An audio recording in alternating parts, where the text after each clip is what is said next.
The Patrick Riggins Show. Call in now, 865-243-TALK. That's 243-8255. And now your host, Patrick Riggins. Welcome to the Patrick Riggins Show, the most unusual show on the radio today. This is the show that is working to free your mind from the slavery of government, the reliance on which will certainly break your spirit, leaving you helpless and at the mercy of those who will gladly give you promises of safety, security, and all it will cost is your soul. And your vote, of course. And the radio station battling hard with us here is our flagship station here in the Southeast, WNOX FM 100.3, pouring 100,000 watts of power into the atmosphere, allowing us to be heard in parts of 5 states and both the Eastern and Central time zones. We have also invaded the internet with our message of freedom. If you would like to hear and see this broadcast in real time, just point your favorite web browser to the address www.wnoxfm.com. There you can view the in-studio webcam, securely housed deep within the confines of the WNOX broadcast complex. That address again is wnoxfm.com. Also housed within the glamorous and glass-enclosed studio with me is our show producer, Tori. Housed deep in the bowels. Within the bowels, yes. But still, we're within the bowels, but still have glass to the outside. Those are kind of two different things. I call it my aquarium. The aquarium, yeah. I sit here and watch life pass by. Yeah. So they're not really watching you swim around. You're watching everyone else swim around. Yes. And we were talking about before the show, you guys have a gig next week. Yeah, plug time. Plug time for Tori. Let's get that out there. Court Jar, the band Court Jar, will be playing at The Well on Kingston Pike. Next Saturday, we go on at 9. We're the first band playing. We'll do about a 45-minute set, and 2 other bands come on after us. So, but we're the first ones. Come out and check us out. Yeah, go see them. They're good. They're also on the internet. If you Google Court Jar, and that's all together, one word, you'll see some videos and stuff out there with the guys, and you'll see Tori back there drumming. And now the Well is over there near Mayo's on Kingston Pike, right there. Yeah, right next to Lenny's. Right next to Lenny's, just right in that little area in Bearden there. If you're looking for it, it's in a strip shopping center there. Yeah, so, it's just a door with stairs, basically. But don't be scared. Don't be scared. Don't be afraid. Nothing bad will happen. In fact, you'll hear some great music. These guys are really good. And for once, I was telling Tori before the show today, they're going on at a decent time, and I can get out there. Usually he tells me, hey, we're going on, and we'll be on about 12. Yeah. It's like, I've got a show the next day. I'm getting older whenever I say, well, yeah, we're going on at 9, thank goodness. You're starting to pass away from the younger generation now. Yeah, I like getting in, getting out early. Pretty soon you're going to be going to bed at 7, and getting up at 4 and go out and rock and go home and drink my Geritol. And going to sleep about 4, or going to eat dinner about 4 o'clock. Hit the early bird buffet. Yeah. But no, if anybody gets a chance, come on out and check us out next week. I appreciate it. Patrick said he will be there. I will be there. And he'll be signing autographs for you, too, if you come on out. Yeah. I don't know. We'll have to, I might have to get there 30 minutes early for that. Yeah. So the line starts earlier that day, so get there early. We'll have to hand out numbers. There'll be fights, and all sorts of things going on there. All right. Thank you for tuning in again this week for another fast and furious hour of the Patrick Riggins Show. Although here I don't hide behind executive privilege. I give you all the information you need in order to start freeing your life from government control, both physical and mental. Here I get to the root of the problems. I don't spend time pruning branches or trimming leaves. I go right to the main trunk. For instance, I was mentioning Fast and Furious, and as many of you know, this is the controversial government program to allow guns to be taken back across the border to Mexico. And now everyone is trying to dodge the finger pointing and subpoenas that are floating around Washington. But all of this is just fluff. The president, the congressional investigations, the denials from the Justice Department, this stuff is just leaves and branches on this problem tree. So what is the root? And by fixing the root, will we fix everything else above it? Well, the root of the matter is prohibition of drugs in this country. And the fix is to remove this prohibition. And yes, that would fix everything else above it. What are the guns that are going across the border being used for? They're being used to defend drug routes and territories of the cartels and gangs. There is so much money being made that the cost of defending the drug income has risen greatly over the years, costing both human lives and real money. But if you decrease or eliminate the reward there, the huge profits associated with the drug operation, then you will decrease or eliminate the incentive for participating in that market. The drug war is just another one of these endless wars chewing up our people and resources needlessly. We are arresting people and imprisoning them because they are hurting themselves. Not anyone else, just themselves. If you are taking drugs, that does nothing for me. Doesn't make me high. It doesn't take money out of my wallet. It doesn't ruin my life. It doesn't affect me at all. But people will say drug addicts will steal, kill, etc. to get drugs, and therefore it does hurt other people. Well, I hate to be the one to break it to you, but people have been killing and stealing for things other than drugs as long as humans have been walking this earth. And by prosecuting people when they violate another's rights by stealing or something like that, we correctly imprison a person when their acts have hurt another. But imprisoning a free citizen just because they sell drugs to another free citizen is wrong. We have lost way too many people in this drug war. Policemen, innocent bystanders, and it is time to stop this unending usurpation of people's rights. Why are we risking the lives of our valuable law enforcement officers on something that is only harming the person using it? As long as they're not bothering anyone else, we should just leave them alone. Now, if they start stealing to support the habit, we'll deal with them then, and because that's when they're bothering someone else. This is just a symptom of a larger problem. This root is the very fact that the government takes our freedom away. And if we can get it back, we can cure a lot of these self-induced problems we have in this country. And this week, well, like every week, we're jam-packed, and we're coming up on the first break. We'll get started after this first little commercial messages here on the Patrick Riggins Show. We'll be back, and we'll cram in as much as we can in this next hour. This is Patrick Riggins. Join us in a couple of minutes.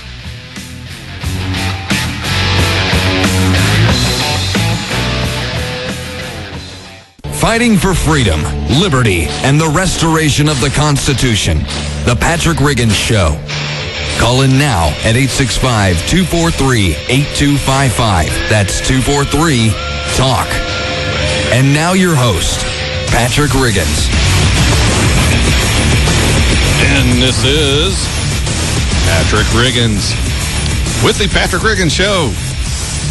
Back again this week, bringing you lots of little things to irk both your conservative and liberal friends. We're probably getting ready to start down that road right now. The Republican Weekly Radio Address was delivered this week by Representative Bill Cassidy. Now, he's a doctor, and also along with being a representative in Congress, and he had some interesting yet not surprising things to say about Obamacare. And if you've been living under a rock, this is in the Supreme Court, and they're expecting a ruling on it sometime this week. Starting off, this first clip, he was listing all the problems Obamacare is causing, and this is his solution for those problems. The only way to change this is by repealing Obamacare entirely. So, there we go. The idea is to repeal this disastrous law entirely. And here's the storyline. The Republican, if I can get talking here, this really cuts to the core, and this really unconstitutional law just drives me crazy. So if I start getting frustrated, you'll know why. But here is the storyline for the Republican solution. Should the Supreme Court not throw out the entire law this week? This is what they're putting out. So unless the court throws out the entire law, we should repeal what is left and implement common sense, step-by-step reforms that protect Americans' access to the care they need, from the doctor they choose at the lowest cost. So they're going to implement common sense, step-by-step reforms that protect Americans' access to the care they need with a doctor they choose at the lowest cost. Hey, big government types, what you are describing is the free market. That would give the Americans the care they need with a doctor they choose at the lowest cost available. And is it me, or how hard is that to understand? And in this next clip, he even makes the case for this very thing with this next point. Healthcare coverage has become too expensive for too many people. It is too expensive. It's too expensive because you have the government involved, which is distorting the market and running the costs up for everybody. But don't worry, the Republicans are not going down this same road. It's important to know that Republicans will not repeat Democrats' mistakes. Good health care starts in a doctor's office, not a Washington back room. Wow, that almost sounds like the Republicans might be starting to get a handle on this problem. Maybe they are starting to realize government is the problem and not the solution. It's now clear, if it wasn't already, that containing costs step by step, not expanding government in one fell swoop, is the right approach to healthcare reform. Oops, spoke too soon. Apparently, the Republicans are going to contain costs step by step and not expand government in one fell swoop. But be clear, they're going to expand government, just not all at one time, but step by step. Families should be able to make their own health care choices, visit the doctor of their choosing, and receive the health care they and their physician feel is best. So again, if my health care decisions are being made by me and my doctor alone, then it sounds like we're back to the free market. But it is what is left out that most people miss. And incidentally, why you listen to this radio show, because you know I'll catch it. The sales pitch they are giving you is your health care decisions will be made by you and your doctor. But who is doing the health care payments? Why, it will be the government, of course. And what do you think is going to happen when the government starts running low on money to pay for all this health care? It is going to take those decisions that you and your doctor have been making and hand them to some bureaucrat in Washington to make for you. For a little glimpse into this, you can listen to this next clip. That means implementing patient-centered solutions that lower cost and restore Americans' freedoms over their healthcare decisions. See, we are implementing solutions. Why would they need to do that if they are handing all of those decisions back to us? If they were going to get the government out of health care, then they would have no reason to be implementing anything. But passing an alternative big government program will be a little tricky because we have been burned on this Obamacare. So here is the plan. We should seize this opportunity to protect jobs and work together on a step-by-step reform that will do what Obamacare did not do, which is to lower the cost of health care for families and small businesses. So they're going to seize the opportunity under the guise of protecting jobs. Only by passing their version of health care reform are we going to protect jobs. And again, he used that term step-by-step reform, which just means they're going to strip away your freedom a little at a time instead of across the board like Obamacare was going to do. See, the Republicans are looking out for you. Instead of smacking you across the face with taking away your freedom and choice, they are going to do it little by little so it doesn't hurt so much. I am so glad I have these guys looking out for me, aren't you? Yes, this is just one representative from Congress giving this address. Does this mean everyone else is on board? That the whole Republican Party establishment thinks this way? Well, let's listen to a clip from this very show, the Patrick Riggins Show, coming out of this voice right here on May 13th.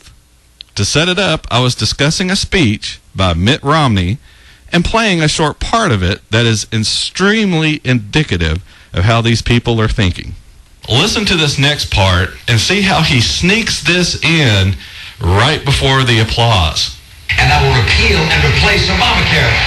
So you caught that. I will repeal and replace Obamacare. Not repeal and leave it at that. He wants to replace Obamacare. With what? Well, who knows? But you can be sure the government is going to have its nose in health care one way or the other. So you see, Democrat or Republican, they both want to run your life for you.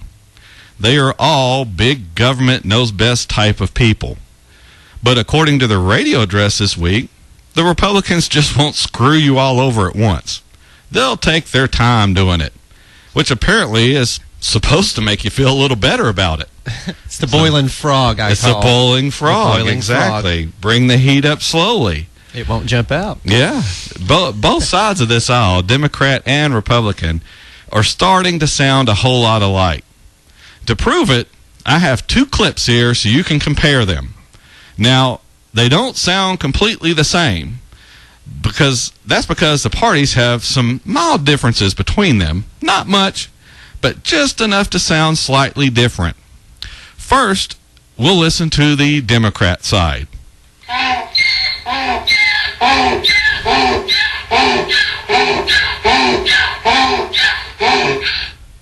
Okay, now we'll listen to the Republican side.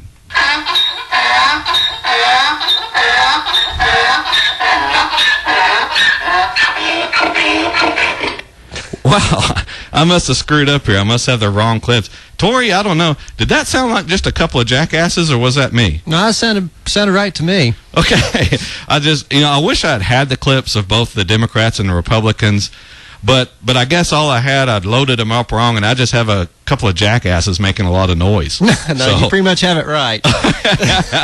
Survey says. Ding, ding, ding, ding, ding, ding. All right, I guess the lesson to take from this is that both sides of the aisle want to interfere with your life. So why not start letting them know they need to start finding something else to do besides bothering people? And what better way than to start calling and or emailing their offices and bothering them and their staffers until they start butting out of our lives. You can also start voting them out of offices each election, but just be sure you're not voting in another one of these.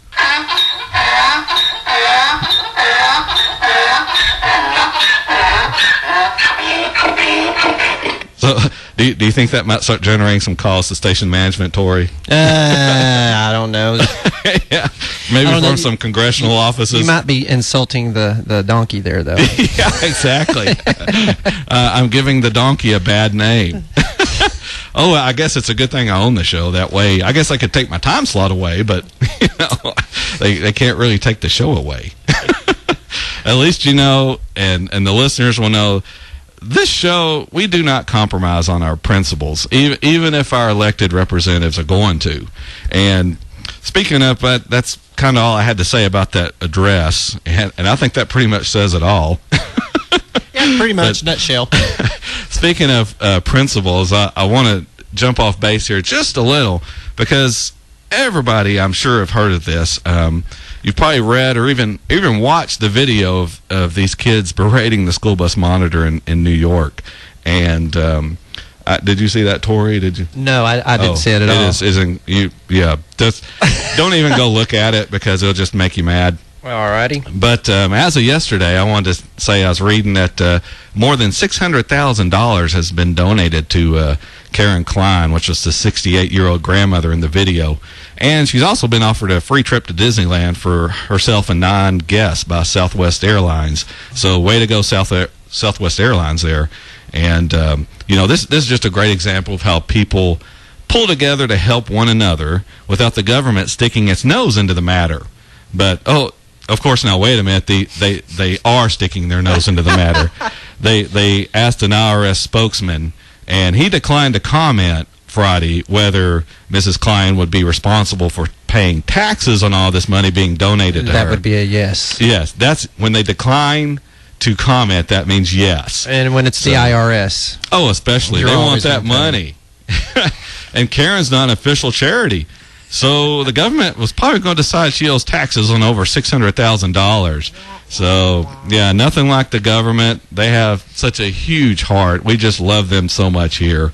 So, but on the other side of this, also, which I thought was really good, even though these boys in the video just are awful, they have not denied being involved in the incident. So that's something our elected officials could, take note of. At least these boys stood up and took responsibility for this stuff. Yeah. And, I don't know, we're Fast and Furious maybe. I don't know, just throwing it out there. Just throwing it out there. Anyway, we're up on the bottom of the hour break here on the Patrick Riggins Show. Boy, this show just flies by. We've got the next half hour coming up. Tons of stuff, and we'll try to get to it all if we can. This is Patrick Riggins with the Patrick Riggins Show. We'll be right back. Fighting for freedom, liberty, and the restoration of the Constitution. The Patrick Riggins Show. Call in now at 865-243-8255. That's 243-TALK. And now your host, Patrick Riggins. Patrick Riggins with the Patrick Riggins Show. This week, do a little quick story here. The University of Tennessee voted to raise tuition 4 to 8% next fall. And hey, they also approved a new tuition model beginning in the fall of 2013, which will require full-time students to pay for 15 credit hours instead of the current 12. During this meeting, one of the UT trustees, Doug Horn, asked his fellow board members to consider committing to a goal of no tuition increase next year. One of his fellow trustees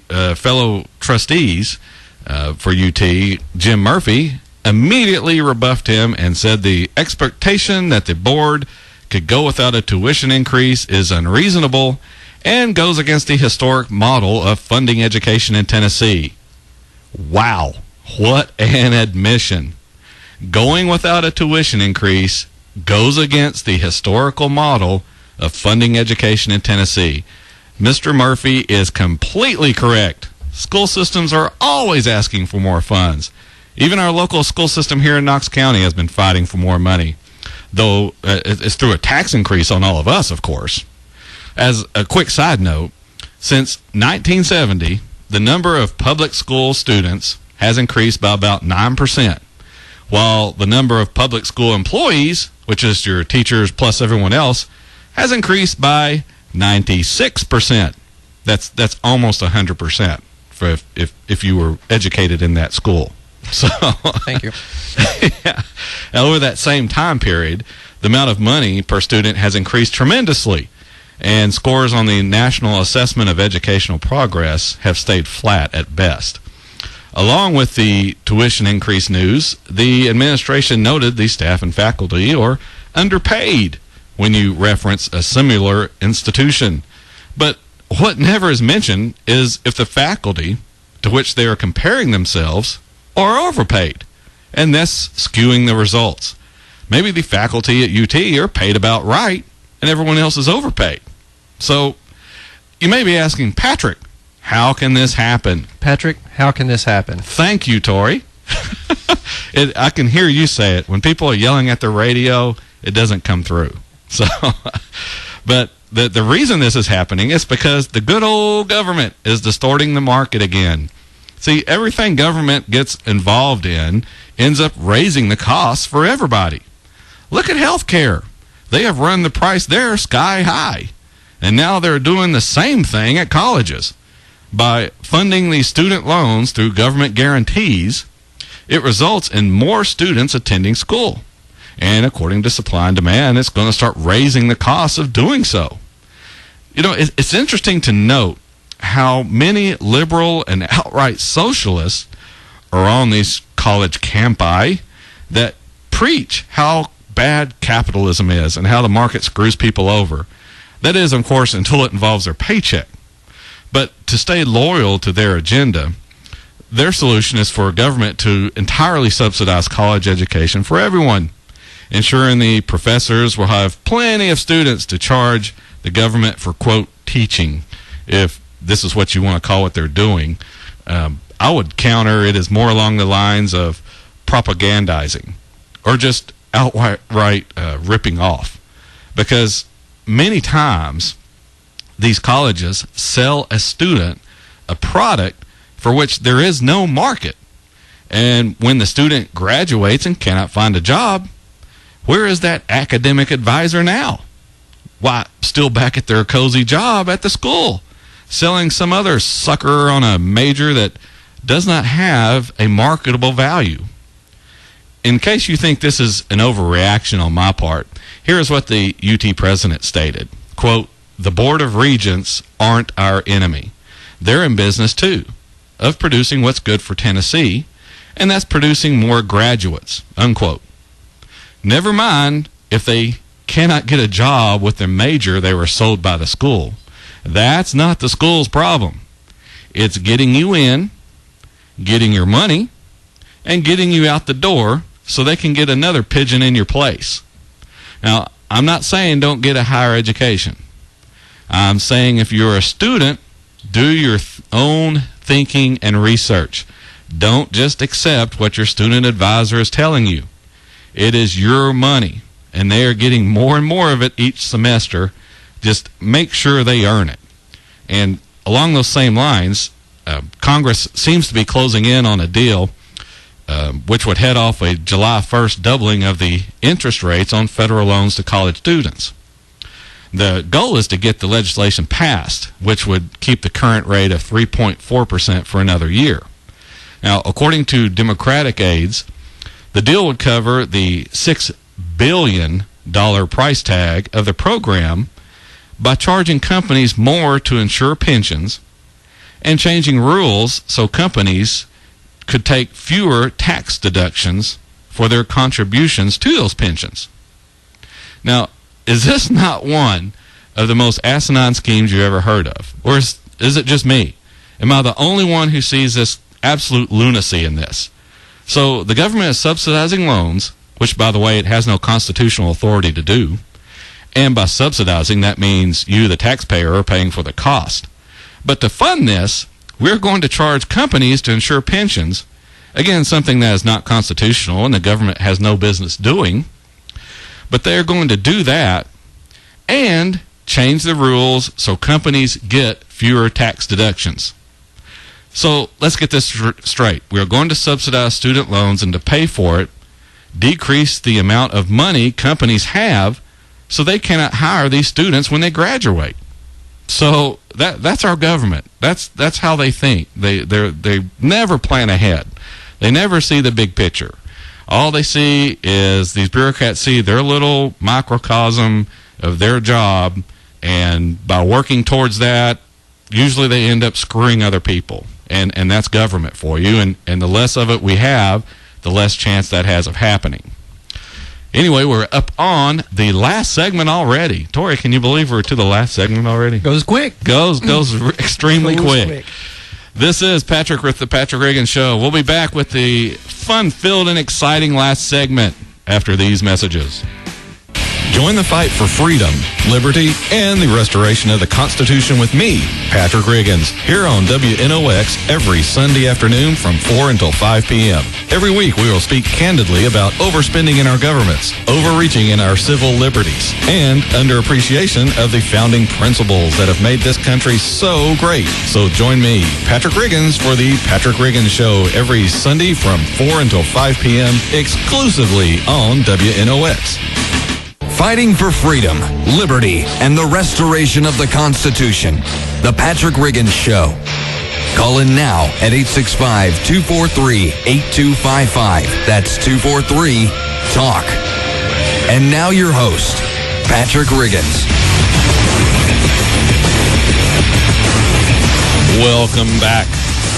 This is Patrick Riggins with the Patrick Riggins Show. Nothing like sitting around during the commercial break and hear a promo run for your show during your show. Well, it's telling everybody to tune in. Yeah, exactly. Tune in to the Patrick Riggins Show. When's that on? Oh, I think it's on right now. All right, It's been one of those days. Yeah. Well, we got 12 minutes, but not counting. All right, that just struck me as a little funny.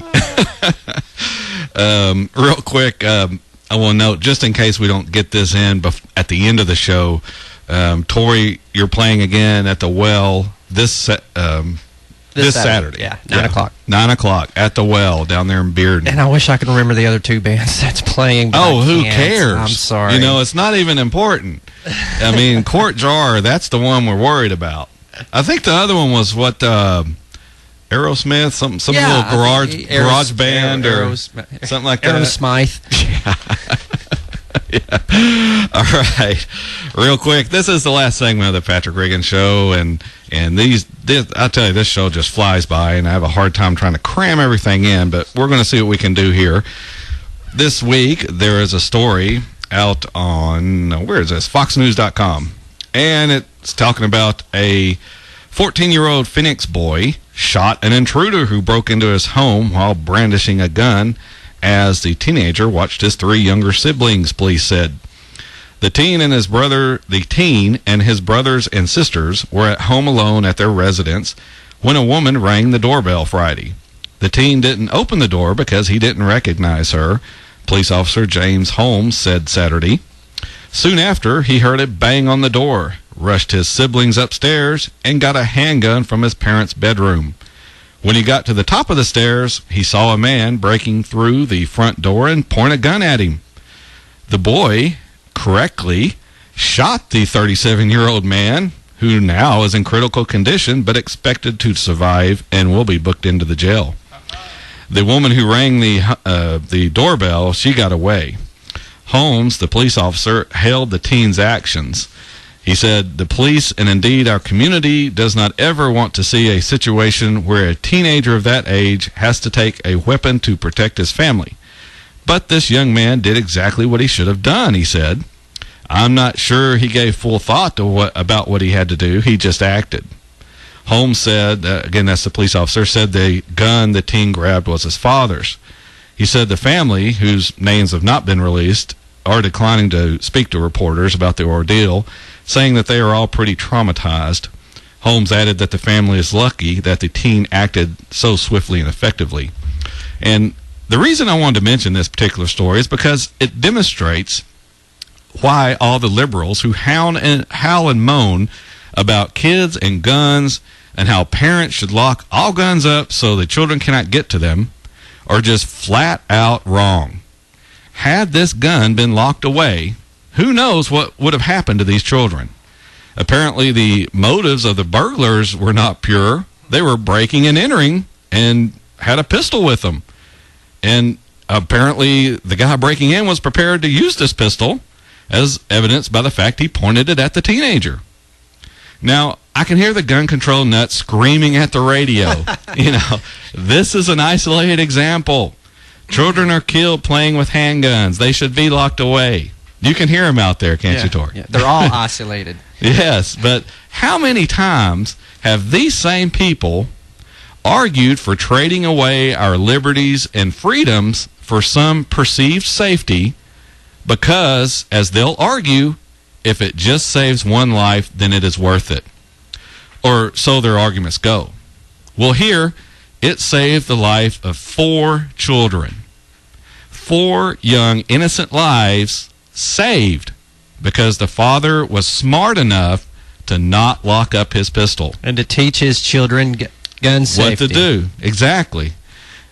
He knew that if he or anyone else needed to get to this weapon in a hurry, trying to get a locked container opened and the weapon removed would waste valuable seconds when no time is available to be wasted.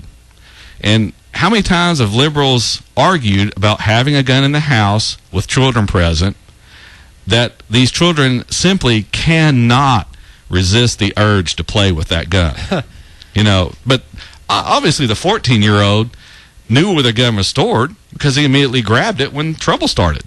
So, well, I keep a firearm in my house, and I have a daughter just turned 15, and another one's stepdaughter just turned 14, and both of them know where the gun's at. Both of them know that it is loaded, and both of them know not to touch the blame thing. Unless they need Unless it. they need to. And I have said in something, instance like that, yes, by all means. There's nothing wrong with shooting a burglar. Nope. That's the thing, and again, that just shows this teenager. He didn't have to look around for this weapon. He didn't happen to run across it while trying to hurt his brothers and sisters upstairs. No, he knew where the gun was, and he left it alone, just as Tori has pointed out, until it was needed. So, all you liberal, gun-grabbing, delusional people, here is an example of a child using a gun to defend his family. No thanks to you and the obstacles you try to place in people's way while they are trying to defend themselves and their family. So, if you're out there listening to this, next time you hear one of these little wimps crying about guns, offer them this story about how this teenager stood up and defeated a robber with one, and more than likely prevented a more serious crime by doing so. You know, and as Tori talked about, if you have guns in your house, make sure your children know how to use them and what they are to be used for. So if they ever need one in a hurry, they'll know exactly where to get it. I think it's safer if they are aware that the firearm is in the house, as opposed to hiding it, locking it away, and them not even knowing about it. And you know how kids are. They do get into the bedrooms and look around and oh, look at this. Wow. You know, I didn't know about this. You know, but if you've already, like I said, I've loaded it, unloaded it, and showed my daughters, you know, this is what it does, and this is what it can do, and it's not to be taken lightly. But and she knows in case she needs to defend her life with it, she knows where it's at. That's exactly what she needs to do, and I think that is just something that too many times in society we overlook, and we don't give our kids enough credit. Nope. And we listen to these people who tell us you have to baby them, they don't know anything, they're not mature. Kids are, even now, they're a lot more mature than they're smarter than us in a lot of instances. Yeah. And if you look at what you knew at their age and what they know at their age, there's a huge difference. Oh, well, I used to sneak downstairs just to watch rated R movies on HBO whenever I was my daughter's age. They got internet and iPods and everything, and you can't really stop them if they want the knowledge. Yeah. The thing is just to educate them. Yes, be a good parent. And be a good parent, exactly. And I think having a gun in the house is not a sentencing your kids to death, as some people would think so, you know. And as you said, if you have, if they know where it is and everything, then if, you know, when they run across it, if they didn't know where it was and they ran across it, they're more likely to say, hey, look at this, let's play with this. Otherwise, Daddy told me not to touch Daddy, it. Yeah, but look at it. It looks fun, yeah. But yeah, when you've gone over with them, then they know it's in that drawer, so they know not to go through that drawer. There's still the basic fear that kind of motivates too. Daddy's going to kill me if I touch these things. yeah, that's exactly. Well, you know, when you're little, you know your dad loves you. But there's that little bit of fear in the back. This man might kill me. Yes. So, anyway, we've come up on the last of the show. And, again, I'd like to thank everyone for listening and just flat out making this show more and more successful each week. If you'd like more information about it, you can go to our Facebook page at facebook.com/Patrick Riggins Show. Also, be sure and hit that like button on Facebook so you'll be kept up to date about everything we post throughout the week. If you'd also like to follow us on Twitter, it's at Patrick Riggins there on Twitter. So join me next Sunday, where once again we'll talk more about freedom, liberty, and the restoration of the Constitution. This is Patrick Riggins, and we'll see you next Sunday. I'm sure Tori will be here, too, after playing. So go see Tori Saturday, 9 o'clock, The Well. Come see us Saturday and listen to us Sunday. Exactly. Have a great week. Join us again next week for a solid dose of truth on The Patrick Riggins Show, every Sunday from 4 to 5 p.m. Be there.